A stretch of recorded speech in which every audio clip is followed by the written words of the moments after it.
Hi സുഹൃത്തുക്കളെ, ഈ video ശ്രദ്ധിച്ചോളൂ. നിങ്ങൾ ആരെങ്കിലും ഇതുപോലെ കരിക്ക് ചുട്ട് അല്ലെങ്കിൽ വേവിച്ച് കഴിച്ചിട്ടുണ്ടോ? ഇത് എന്തിനാ ഇങ്ങനെ വേവിച്ച് കഴിക്കണമെന്ന് അറിയാമോ? പറഞ്ഞുതരാം. ഈ വീഡിയോ ശ്രദ്ധിച്ചോളൂ കേട്ടോ. എന്റെയൊക്കെ ചെറുപ്പത്തിൽ എനിക്ക് ഇതുപോലെ എൻ്റെ വീട്ടിൽ നിന്ന് മുത്തശ്ശിമാരൊക്കെ ചുട്ട് തന്നിട്ടുണ്ട്. പനി വരുമ്പോഴൊക്കെ നമുക്ക് സാധാ കരിക്ക് കഴിക്കണേക്കാളും ഇതുപോലെ വേവിച്ചിട്ട് കഴിച്ചു കഴിഞ്ഞാൽ തൊണ്ടവേദന, ചുമയൊക്കെ ഉള്ളതൊക്കെ പെട്ടെന്ന് മാറും. പിന്നെ ലൂസ് മോഷൻ ഒക്കെ ഉണ്ടെങ്കിൽ അതിനൊക്കെ ബെസ്റ്റാണ്. അതെങ്ങനെ തരുന്നത് വെച്ച് കഴിഞ്ഞാൽ, അപ്പൊ ഇത് ഭയങ്കര മസാലയൊക്കെ ഇട്ടിട്ടാണ്. ഇതുപോലെയല്ല, നമുക്ക് നാരങ്ങ നീര്, ഇന്തുപ്പ്, പിന്നെ ചെറിയ രീതിയിൽ പച്ചമുളക് എന്തെങ്കിലുമൊക്കെ അതിനകത്തേക്ക് ഉടച്ചിട്ടിട്ടൊക്കെ നമുക്ക് കഴിക്കാൻ തരും. നല്ല ടേസ്റ്റാണ്, നല്ല രുചിയാണ്. വേവിച്ച് കഴിഞ്ഞാൽ ഒരു മധുരത്തോടു കൂടി ചെറിയൊരു പുളിയൊക്കെ വരും ഇതിന്. ഭയങ്കര ടേസ്റ്റാണ്.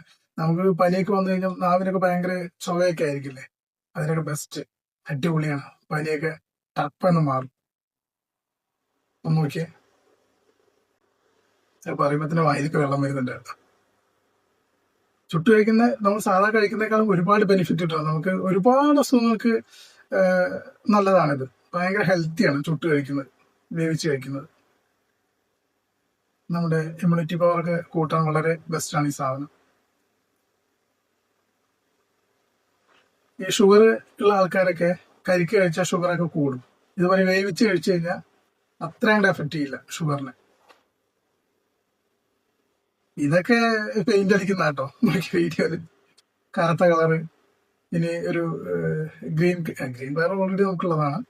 പിന്നെ പിങ്ക് കളറൊക്കെ ഇതിൽ വരുന്നുണ്ട്. അതൊക്കെ ഇവന്മാര് വീഡിയോ റീച്ച് കിട്ടാൻ വേണ്ടി പെയിന്റ് അടിക്കുന്നതാണ്. അതൊക്കെ വെറുതെ